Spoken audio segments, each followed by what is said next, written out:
Well, good evening and welcome to Tucker Carlson tonight. We're fewer than 40 hours away from Donald Trump's inauguration, and the John Lewis-led boycott of Friday's festivities continues to grow by the moment. As of right now, at least 68 House Democrats say they are ditching Trump's inauguration.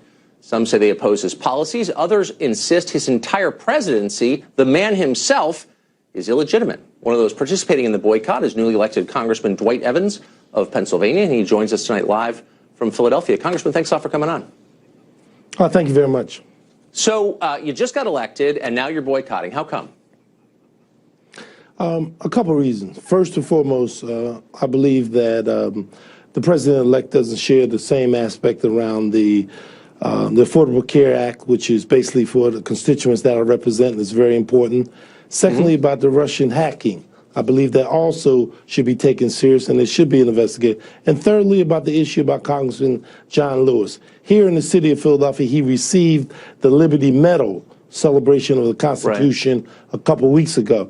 Very same medal that President Mandela, Colin Powell, Jimmy Carter, a number of other people received that. So basically, look, at the end of the day, the president-elect will be sworn in. But, you know, this is the opportunity for me to send that message that I'm not happy or satisfied. Right.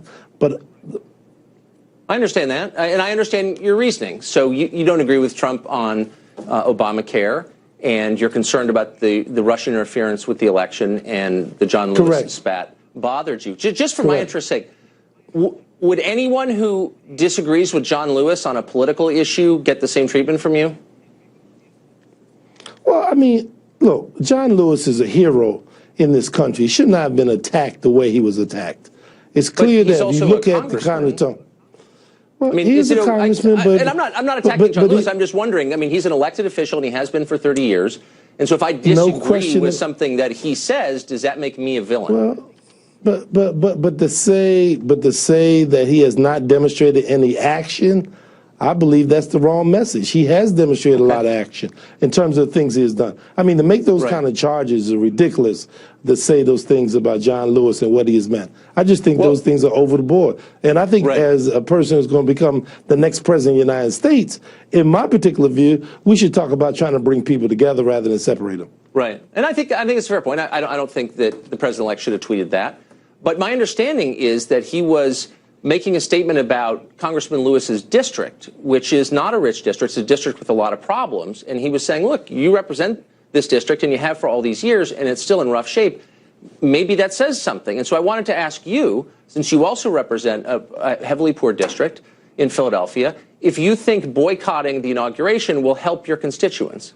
And if so, how? Well, look, at the end of the day, he will be president of all Americans. Right. The election is over. And the reality is we should work together. You don't work together if you're president of the United States by attacking a member of the Congress. I've been in the legislature for 36 years.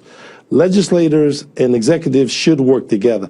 I've never seen a situation where the chief executive attacks the legislature before they get out of the box. I've worked with Republican governors, Governor Corbett, Governor Ridge, Governor Thornburg, right here in Pennsylvania. And we work together. We got things done. It's not to say we always had to agree on policy, but at the end of the day, the name of the game is to get something done for people, putting people first. I don't believe that that's what he has done. But I wonder if you've ever seen a situation where legislators have attacked the executive even before he takes office. I mean, it does sort of go both ways, doesn't it? Well, I don't. I mean, and that's what you're doing. You're saying, I'm not even going to go to your inauguration because I so disapprove of you, and he's not even the president yet. Well, as I said again, I'm there and meeting my obligation responsible in the United States Congress. I work in the 65 days I've been there. I've been working together to make a difference. I say this, look, President-elect Trump will be sworn in on Friday at 12 o'clock. Once he's sworn in, then maybe the fact of the matter, he will take a different attitude once he officially has the position as president. And then maybe when he takes that different attitude, we can find some common ground to get some things done. He talks about infrastructure. I'm a strong advocate for infrastructure. That needs to happen. Roads, bridges, airports, those kind of things. That's a good point. So you have a majority black district. It's one of the most heavily African-American congressional districts in the country. The Trump campaign released some time ago what they're calling the New Deal for Black America, the 10-point plan. What did you think of that?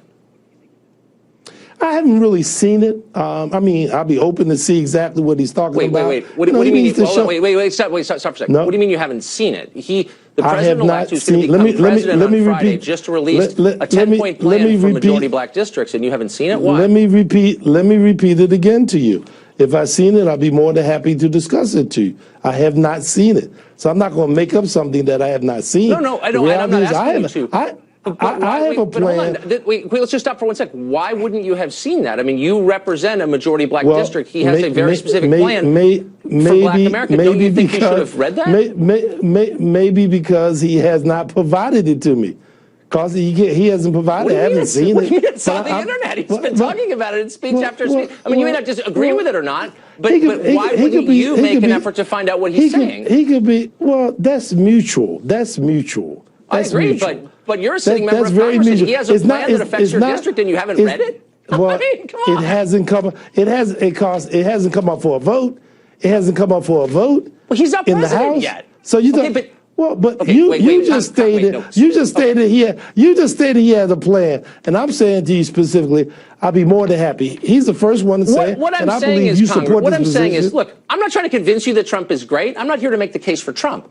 I'm merely saying that you're boycotting him on the grounds that he is a bad guy and maybe not a legitimate president. And I'm saying he has a lot of things to say. You're boycotting him in any case. Please don't put words in my mouth.